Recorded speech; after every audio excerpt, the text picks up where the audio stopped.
Տեր Օշին Քահանա Հայրապետյան Արագածուտնի թեմ Կարփիի եւ Սաղմոսավանքի հոգևոր սպասավոր։ Սիրելիներ, այսօր կուզեմ մի փոքր զրուցենք ամուսնության եւ ընտանիքի խորհրդի մասին։ Եվ հատկապես կուզեմ խոսքս սկսել ավետարանչի խոսքերով եւ Եղիցին երկօքյան մարմին մի արդ զոր Աստված զուգյաց մարդ մի մեկնեսցե եւ երկուսը մեկ մարմին պիտի լինեն արդ ինչ որ Աստված միացրեց մարդը թող չբաժանի։ Սիրելիներ, Մատթեոսի ավետարանի մեջ մի հատված կա, ուր փարիսեցիները մոտենում են Քրիստոսին, փորձելով հարցնում նրան, թե իրավունք ունի որևէ մեկը իր ազատ կամքով ամուսնալուծվել։ Հիսուս նրանց պատասխանում է հրեական օրենքից բերված վկայությամբ, ուր ասված էր. տղամարդը պիտի թողնի իր հորն ու մորը ու գնա իր կնոջ ետևից եւ երկուսը մեկ մարմին պիտի լինեն, ապա ուրեմն ոչ թե երկու, այլ մեկ մարմին, արդ ինչ որ Աստված միացրեց, մարդ թող չբաժանի։ Տղամարդը պետք է թողնի իր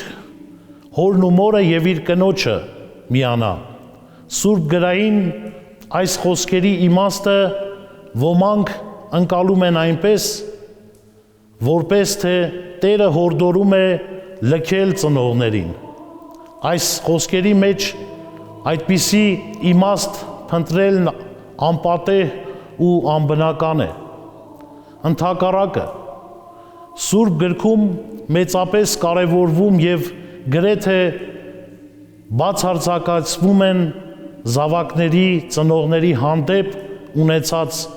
պարտավորությունները։ Տասնաբանյա պատվիրաններում դրանք անմիջապես հաջորդում են Աստծո հանդեպ մարդու պարտավորություններին։ Պատվիր քո հորն ու մորը, որպեսզի բարիք գտնես։ Ուրեմն ծնողներին թողնելը նրանց մոռանալու իմաստով չէ, որ ասվում է, այլ հաստատելու, շեշտելու համար ամուսնության, ընտանիքի աստվածահիմն լինելը եւ մատնանշելու ու հռչակելու նրա երկու հիմնական օրենքները՝ միասնություն ու անքակտելիությունը։ Այո, սիրելիներ, ընտանեկան միությունը, այսինքն ամուսնությունը անքակտելի է։ Դեռևս դրախտում Աստված օրհնեց ամուսնությունը եւ հաստատեց տղամարդու ու կնոջ միությունը այնպես, որ այլևս երկուսը մեկ մարմին նկատվեն։ Այսպիսի միությունը երկվություն չէ ենթադրում։ Ադամն ասաց. այժմ սա ոսկր է իմ ոսկորներից եւ մարմին իմ մարմնից, սրանով հաստատելով ամուսնու եւ կնոջ բնության միասնությունը։ Արդեն նոր կտակարանում Պողոս Առաքյալը խոսելով ընտանեկան հարաբերությունների մասին տղամարդու եւ կնոջ միությունը ոչ ավել ոչ պակաս համեմատում է Քրիստոսի եւ եկեղեցու միության հետ։ Եթե ամուսնական զույգի հայացքն ուղված է եկնավոր Փեսային Քրիստոսին եւ հարսին Սուրբ եկեղեցուն, ապա անքակտելի կլինի նրանց միությունը, ինչպես որ անբաժան են Քրիստոս եւ իր եկեղեցին։ Եկեղեցու տեսակետից ամուսնությունը սոսկ այր ու կնոջ միավորումը չէ, ֆիզիկական, ընկերային կամ օրինական հասկացողությամբ։ Ամուսնությունը եկեղեցու կողմից նվիրագործված մի խորհուրդ է, որի գիտակցությամբ զույգը որոշում է ամուսնանալ ու ընտանիք կազմել, եւ այս գիտակցությունը զույգի կյանքում պետք է վառ մնա մինչև մահ։ Արդարև պսակի արարողության ընթացքում արտասանված աղոթքները, ավետարանի ընթերցումը, երկված շարականները բավականին թելադրական են այս իմաստով։ Այնտեղ հատուկ կերպով շեշտվում է ամուսնական կյանքն ամբից առողջ ու ամուր պահելու կենսական անհրաժեշտությունը։ Եվ իրոք աստվածակենտրոն մի կառույց է ընտանիքը, իր ծնունդով, իր բնույթով ու նպատակով։ Աստված ոչ միայն Ադամին ու Եվային ստեղծեց, այլև նրանց միասնությունն օրհնեց, պատվիրելով աճեցեք, բազմացեք, երկիրը լցրեք եւ տիրեցեք դրան։ Հայ ընտանիքը իրականում մեզ համար ընկալվում է որպես փոքրիկ եկեղեցի։ Չմոռանանք մեր Տիրոջ Հիսուս Քրիստոսի խոսքը, թե ուր որ 2 կամ 3 հոգի հավաքված լինեն իմ անունով, այնտեղ եմ ես նրանց մեջ։ Երբ Քրիստոս մի ընտանիքի կյանքում ներկա է, այդ ընտանիքը վերածվում է կենդանի եկեղեցու։ Սուրբ պսակի մասին խոսելիս որպես կարևորագույն հանգրվան պետք է շեշտել ընտանեկան սիրո եւ հավատարմության հանգամանքը, ինչով մեծապես պայմանավորված է քրիստոնյա ընտանիքի, հայ ընտանիքի կայունությունը։ Հնարավոր չէ պատկերացնել իսկական մաքուր սեր առանց ամբից հավատարմության։ Եկեղեցու հայրերը իմաստուն մեր նախնիկ մշտապես կարևորել են ամուսնական առագաստի սրբության, կնոջ եւ տղամարդու փոխադարձ հավատարմության հանգամանքը, որպես ընտանեկան ներդաշնակ կյանքի,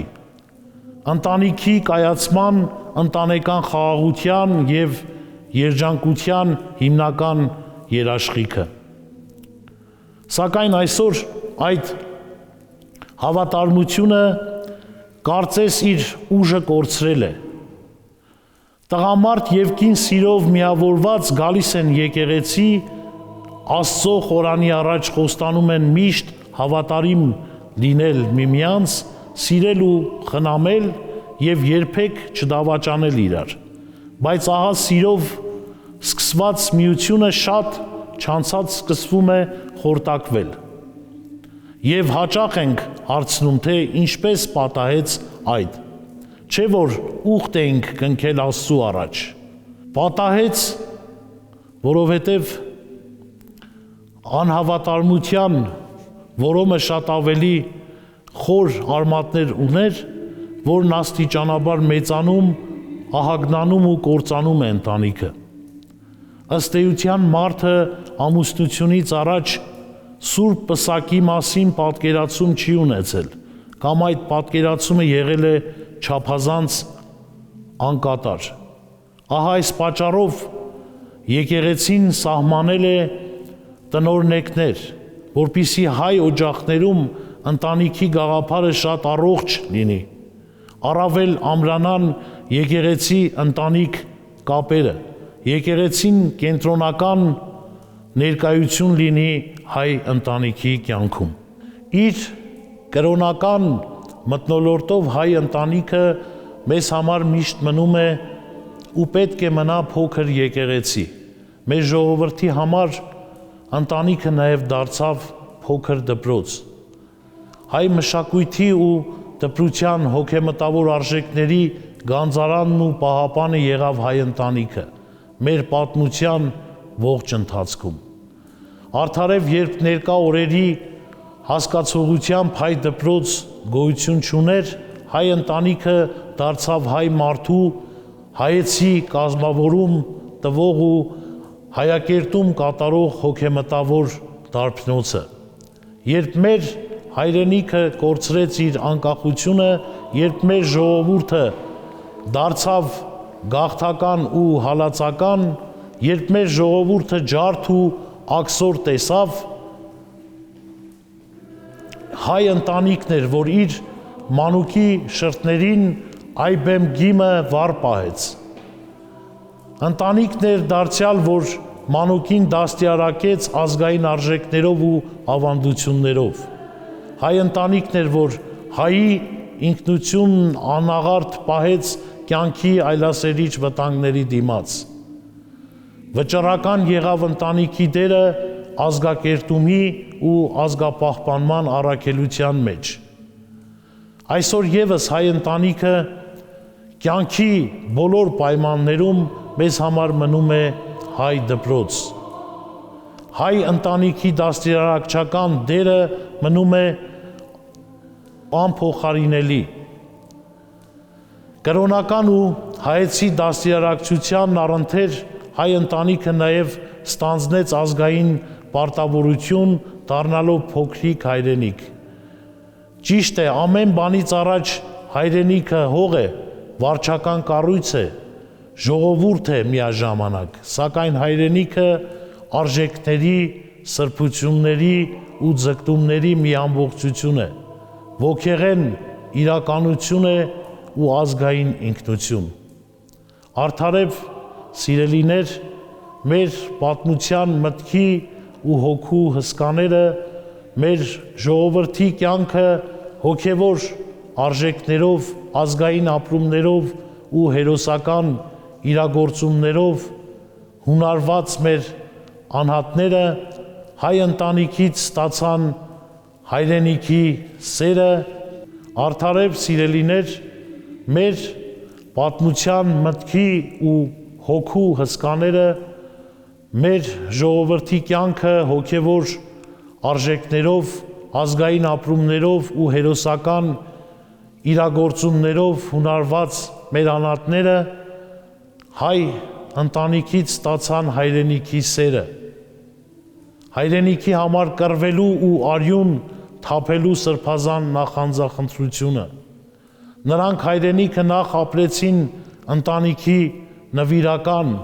հարկի տակ և հայրենիքի սիրով ու հավատարմությամբ այնտեղ կազմավորեցին։ Միթե մեր հայրենիքի տխուր ու անորոշ ժամանակներում, երբ հայրենիքի ամբողջականությունն ու անկախությունը կորցրեցինք, արդյոք հայ ընտանիքը մեզ համար չդարձավ հայրենիք։ Պատմության ընթացքում ու հատկապես Սփյուռքում, երբ հայրն իր ոտքերի տակ հայրենի հող ու իր աչքերի դիմաց Արարատ չուներ, միթե հայ ընտանիքը նրանց չներարկեց հայրենիքի սերը ու երազը։ Մենք մեծ Հայաստան ապրեցինք փոքր Հայաստանում, ընտանիքում։ Այսօր եւս թե